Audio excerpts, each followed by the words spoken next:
I'm not going to say your family, but I'm going to say most families have their backstory, right? We all have our interesting family histories, mine included.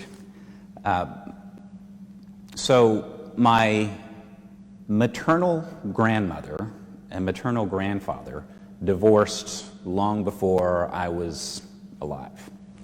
And my grandfather had taken on with another woman. And so, as one can imagine, my grandmother was quite upset, and it resulted in divorce. It was not a good time for my mother's family. It was very ugly, full of hurt and anger and resentment.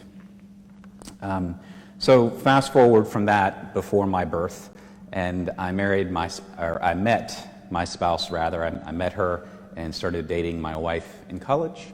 And on a long college weekend, I brought my then girlfriend back home to Williamstown, West Virginia, and I wanted her to get to meet my grandma. So driving over from my home over to my grandmother's home, we were just talking back and forth, and we were sharing. She was wanting reminded of, now, this is Grandma Jody, right? And I said, yeah, Grandma Jody is who we're meeting, and wanting to know, we were going over what had happened before that, and the divorce, and other names. And we got in to meet my grandmother, who's one of the world's best resentment keepers. She was a really good, and I learned from the best, a great resentment keeper. And my then girlfriend walked in, and in the course of conversation, instead of calling her Jody, called her the other lady's name. I know, right? Yeah, you can. There's not a lot of people in here, but you can still hear it in here. In fact, I can hear you in Facebook words saying, "Oh." It was an accident, but it was definitely a moment for a confrontation between my now wife and my grandmother, who since then has passed. And because my grandmother knew that I was quite serious about my wife and that she was going to be the one, amazingly enough, there was grace and there was forgiveness, and there was healing from that, and everything went on just fine from there. So, how does that happen when one begins a relationship in confrontation? Because that's what that ugly little scenario was definitely at the simplest of terms, a confrontation. I think that's what we get this morning when we look at Mark's Gospel. Last week we talked about Jesus, and we talked about the fact that Jesus' reign was big, Jesus had authority, and it was really weird that they didn't talk about Jesus' authority and then some great big miracle. Remember that piece? And I was saying that it was about community, about us being together in relationship, because then from there Jesus goes and he calls Simon, Andrew, and Peter, and James, and John. And then after that, in verse 21 this morning, we get Jesus going about. He's teaching in the synagogue, probably with his disciples there. And this man with the unclean spirit comes and speaks out to Jesus, knows who Jesus is. And there is confrontation. Jesus, the Son of God, with these unclean spirits, because multiple are talking really.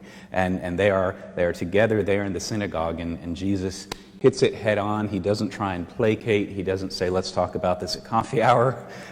Come out of him. Enough. I think that the conflict gets a bad rap. Confrontation gets a bad rap.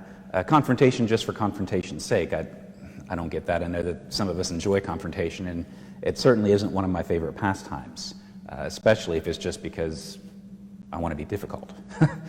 Confrontation, though, to bring us in light of Christ and in relationship with Jesus, and to put a little bit of pressure and growing edge on us as to why we believe what we believe, I think that's really, really healthy. And I think that the church today really honestly needs more of that. What I see in this confrontation, this one of Jesus' first public acts of ministry in Mark's Gospel, is Jesus freeing this man from an unclean spirits, from the possession of this person. And that God, through Christ, was not afraid of a little bit a healthy confrontation. And I think that that's what we can take from this piece, that Jesus continues throughout Mark's Gospel and other Gospels. He continues these exorcisms, if you will. He continues healing people of things that bind them, whether they're physical healings, of people being able to see or walk or any number of things, whether it's people with unclean spirits. Jesus comes and Jesus frees. He frees the people in the Gospels from whatever it is that holds them back from knowing God. He frees them from that. And in that moment, they are able to see again and to hear again and to speak again with truth and encounter Christ. And not just encounter Christ and know who Christ was and is, but to get to be in a relationship with Jesus. Now, the challenge that we have in this is that we have to listen to Jesus in our lives. I think that all of us have unclean spirits. I know I do. I have my unclean spirits.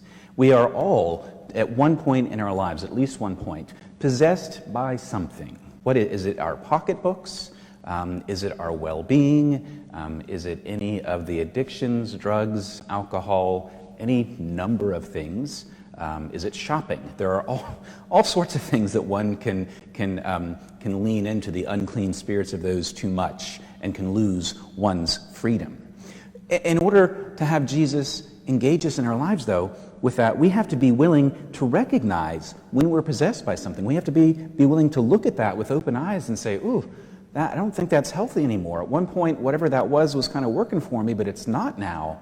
And I need Christ. I need God in my life, and I need to be willing to allow God to confront and to work in my life and to work in our lives, so that we may be freed for a purpose, to walk in love with Christ, to continue to share the good news of God's love through Jesus. Why is that important? Think about it for a minute with me. Imagine a world where we are actually willing to lovingly confront and address our hurts, our isms that rule our hearts, if you will. What would we be freed to do differently? I mean, it's great to be freed.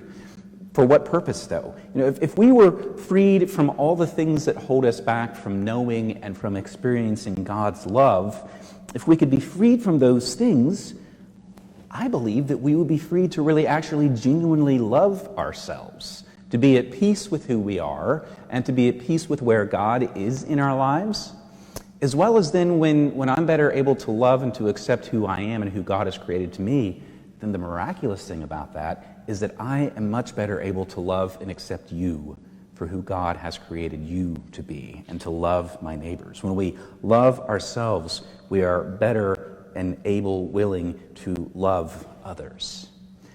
That's what God invites us into today. As we hear this story of Jesus and the man with the unclean spirits, we're invited into an understanding that God not only frees the people of the Gospels, but God frees the people of these Gospels, of our good news days, that there is hope, that we are one with Christ, and that when we encounter Christ in our midst, we too can be freed. Amen.